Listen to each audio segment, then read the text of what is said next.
So I think that we should have some closing statements. Mr. Newsom? Yes, thank you. And thank you once again for all of you to coming to join us here at the Chez Poulet. And I'd like to take you back for a moment. 4 years ago, when I jumped into the race for mayor, I did it on a wing and a prayer. My advisors told me I didn't have a chance. San Francisco would never elect someone like me as their mayor. I was the tallest candidate. I was the richest candidate. I was the whitest candidate. The candidate with the most hair products. The candidate with the longest, deepest ties to old money in San Francisco. And so on that cold, rainy, miserable November night when you elected me your mayor, what a gift. What a gift.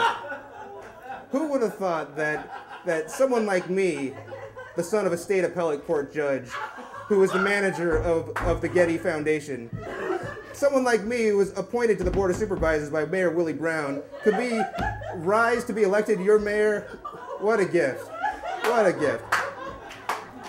And so I moved audaciously with that election. I went straight to the Getty Mansion with my hot wife. I sprawled her out on that bear skin rug, and I mounted her for those Vanity Fair cameras, and you, the people, applauded me. And I saw that San Francisco is a city that loves the sexy. And so I looked around. Where can I find some more sexy for this city? And I found it in my opponent, Matt Gonzalez's idea for gay marriage. And I took that idea and I ran with it, and there was sexy all across this city. The gays were wedding, they were sucking, and it was good. And they still love me for it. And so then I thought it was time to get serious. It was time to get down to the brass tacks of city business. So I went and I walked the picket line with the plumbers or hotel workers or, I don't know. I walked the picket line, all right? And I got a couple headlines out of it. But y'all didn't care. No one really followed me with that. And so I saw it was time to get back to the sexy. So I kicked that wife to the curb, and I chased every piece of tail I could find across this town, down to the Southland, and I paraded them all for you across the red carpets. And I thought we had a winning combination. Project Hottie Connect was an unquestionable success. And so I looked at myself halfway through my administration and realized I had to set the bar higher. I instituted Project Cuckold Connect, and I took my best friend's wife, and we made sweet magic in the back of my limo for the half hour that she was awake. But you turned on me. It was too sexy for San Francisco. And I understand that now, and that's why we instituted Project Scapegoat Connect.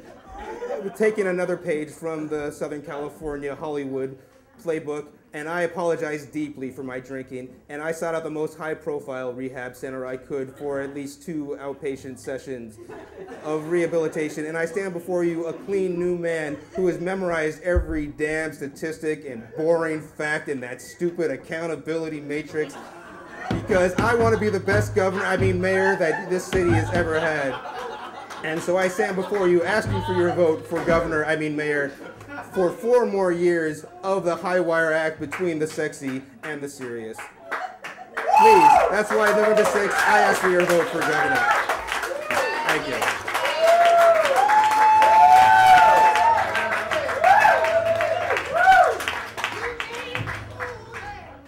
Hard to go on after that.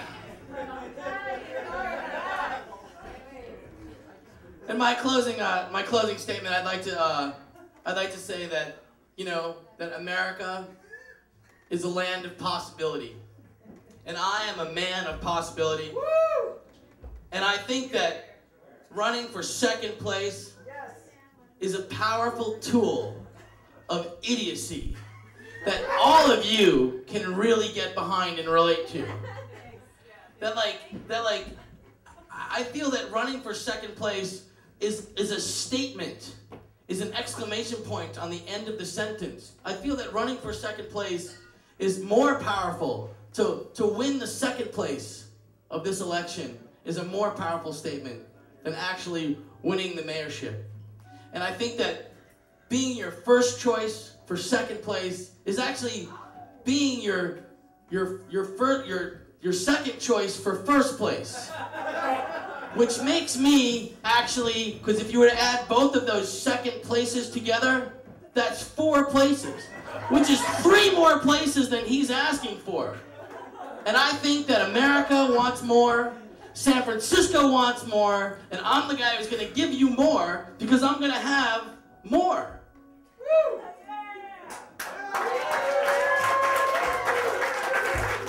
Please remember me on the 6th of November. Mr. Newsom, I'd like to shake your hand. Thank you for coming to the debate.